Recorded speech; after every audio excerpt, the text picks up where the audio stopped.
The story unfolds in a small Spanish town. Two people, a grown man and a young boy, arrive at a store. The man enters while the boy stays outside. Inside, the man buys some gum. At first, the cashier doesn't seem suspicious. But outside, the boy gets distracted by some girls, and back at the counter, the woman realizes several bottles of alcohol are missing. Grabbing a hammer, the cashier confronts the car, determined to stop the young thief. However, the boy pulls what looks like a gun and warns her to stay back. Ignoring him, she lunges forward. The boy pretends to shoot, and the woman screams. Yet, there's no gun in his hand. The adult man appears, calming the boy down, whose name we learn is Ian, and hustles him into the car. They speed away, leaving the confused cashier behind. Meanwhile, a police officer helps the woman up.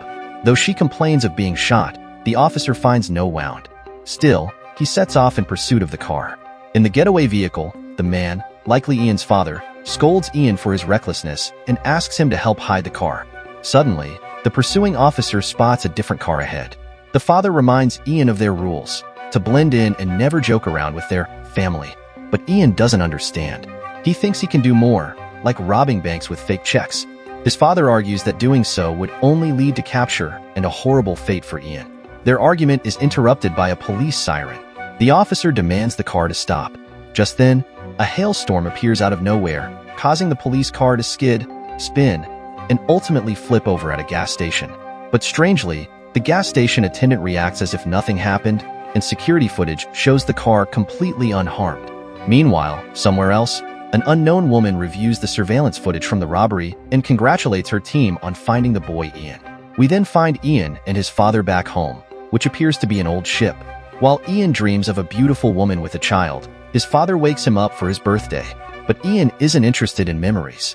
He announces he's going to an arcade, ignoring a gift from his father.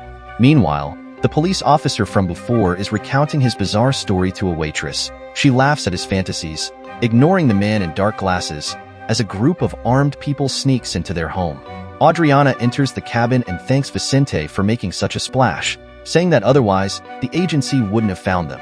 The perceivers now know where Ian is hiding. She demands Vicente hand over the boy, but he stays silent. Her team confirms Ian is indeed at the arcade, setting the stage for the next turn of events. In the shadows, someone else hunts for Ian, leaving a trail of bruised agency workers in his wake.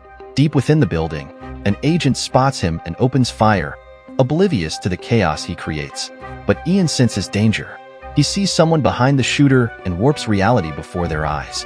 The hunter sees Ian too, but before they can react, a strange helmet is forced onto their head and they're dragged away. A mysterious girl warns Ian not to look at the captured figure. The captured person fights on, even blinded by the helmet, throwing agents aside with ease.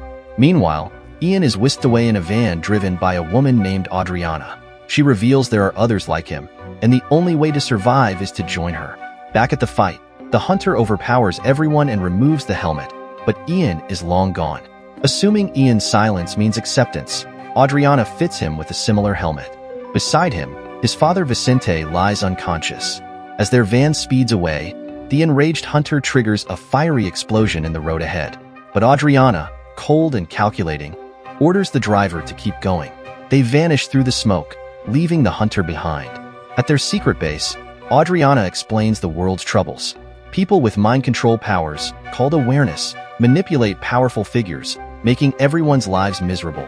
Her agency fights to preserve the last shreds of freedom. The hunter, the last of awareness, uses illusions like Ian to control people, and they need Ian to stop him or destroy him. Adriana needs proof of Ian's power. She asks him to create a fantasy, a beach, a drink, and a cute dog. To fuel the illusion, she suggests he tap into his anger about growing up without a mother. She shows him a picture of the woman from his dreams, and suddenly they're on a beach with a fly instead of the dog. Adriana promises endless possibilities, but Ian wants answers. He demands to see his father. In another room, Vicente is slowly waking up. Adriana encourages Ian to explore his father's memories to discover the truth about the woman. Ian delves into his father's mind and witnesses a shocking scene. Years ago, Vicente stole a child from a lab. That child is Ian. Vicente is not his father. Adriana studies Ian's test results. He's stronger than expected, but there's no formula in his blood. Apparently, he's a naturally born perceiver, even though they were sterilized. This might mean he has a third, unknown ability. The project leader wants to eliminate him as a dangerous mutant. Meanwhile, a professor arrives at the research center. An agent named Esther warns Ian to run before they turn him into a lab rat. She helps him escape, but security spots them near the elevators. Esther fights off the guards quickly, but Ian wants to take Vicente with him to learn about his past. Adriana learns about the escape and sounds the alarm. The professor, who is also a perceiver, walks around freely while Ian and Esther reach their car and leave. On the way, Ian asks Vicente not to call him son, confirming he saw Vicente's memories. The professor shoots down some guards, revealing his true nature. Ian distracts the guards at the exit, allowing Esther to drive past unnoticed. A bullet hits their car's wheel, causing Ian to lose control and crash off the road. The perceiver arrives and realizes Ian is hiding the accident scene. Later, Ian and Esther take Vicente to a hostel. Esther admits she works for awareness, but doesn't have powers herself. In the morning, they talk about their lives. Ian feels sad about Vicente, but Esther encourages him to trust in himself. Back in the room, they find Vicente drunk. Esther wants to leave him behind, but Ian enters his mind again. He sees the lab, reads the address on documents, and hears the name Kaminsky.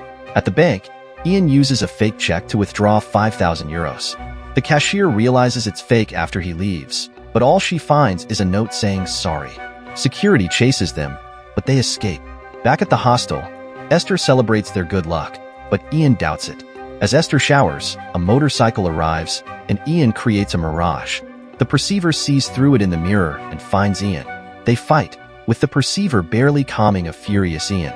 He enters Ian's mind, learning everything that happened. The perceiver leaves when Vicente wakes up Ian. They decide to go to Warsaw to find Kaminsky, but Vicente refuses. Meanwhile, the agency tracks their ticket purchase to Warsaw. In Warsaw, they find the abandoned lab. Sneaking inside, Ian recognizes a room from his dreams. He explores the wall and discovers a hidden stash with documents about past experiments. They find a diary belonging to Ian's mother, Ursula Kaminsky. Suddenly, the perceiver appears and asks to talk. Ian tries to trick him with illusions, but the perceiver sees right through them. He points a gun at Ian, revealing he could have killed him anytime, but doesn't because Ian is his son. The perceiver explains he, his wife Ursula, and others were created in the 1950s. A special drug gave them superpowers, but when the Cold War ended, they were hunted. Just when they lost hope, the perceiver, their leader, created awareness to protect them. A miracle happened. He and Ursula had a child, Ian. Their chat is cut short by agents storming in. The perceiver tells them to escape through the roof while he fights. He blasts out with dual pistols, facing the soldiers. Esther and Ian fight their way to the stairs, with the perceiver creating a spider illusion that distracts the agents. He manages to put his helmet back on. Esther gets Ian to the roof where she leaps across a gap, and Ian slides down a chute. They escape. Back at the agency, the captured perceiver is tortured for the formula in his blood. However, it's too diluted to use. During a break, the operator offers him a drink, but also holds a gun to his head. Shockingly, the operator turns the gun on the guards and shoots them, then frees the perceiver. Meanwhile, Ian and Esther reach the perceiver's house in Madrid, where Ursula, Ian's mom, has been hiding. Ian is surprised by her appearance. The perceiver tells Ian to enter her mind, as it's their only way to talk now. Ian finds himself in a familiar white room from his childhood with a child playing strange cubes. This is how Ursula hid the formula. The perceiver wants it to create more perceivers and destroy the agency, but Ian refuses, believing there's a reason she hid it. The perceiver forces his way into Ursula's mind, causing her pain. Suddenly, she wakes up and recognizes Ian. But their reunion is interrupted by an attack on the house by the agency. Furious, Ian unlocks his third ability and commands the attackers to kill each other. Even Adriana puts a gun to her head. She pleads to stop, saying it's all a misunderstanding, but Ian is consumed by rage. Vicente appears, begging Ian to stop the killing. He says a father raises a child, not kills people. With that, Vicente shoots himself. Ian rushes to his side as the perceiver grabs Esther. Vicente asks Ian to enter his mind. Ian sees a memory of Ursula pleading with the perceiver to save the child him. Tears stream down Ian's face as he remembers Vicente's lessons, to look far ahead and never give up. Vicente dies, and Ian grabs a gun, chasing after the perceiver. He bursts into a bustling party and uses his power to knock everyone down, clearing a path. But at the perceiver's word, the partygoers rise and attack Ian. He fights them off, but Adriana appears and shoots the perceiver. He falters, losing sight of Ian.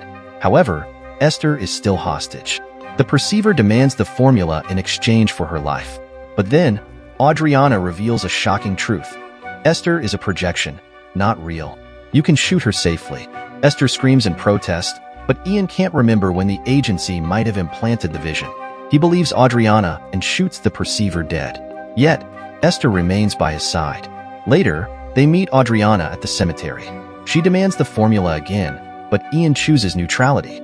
He gets into the car where Esther, a real girl after all, waits. Finally, he opens his father's gift, a book about hope, the best waiting for those who never lose it. Adriana, too, clings to hope, promising her leader she will achieve their goal.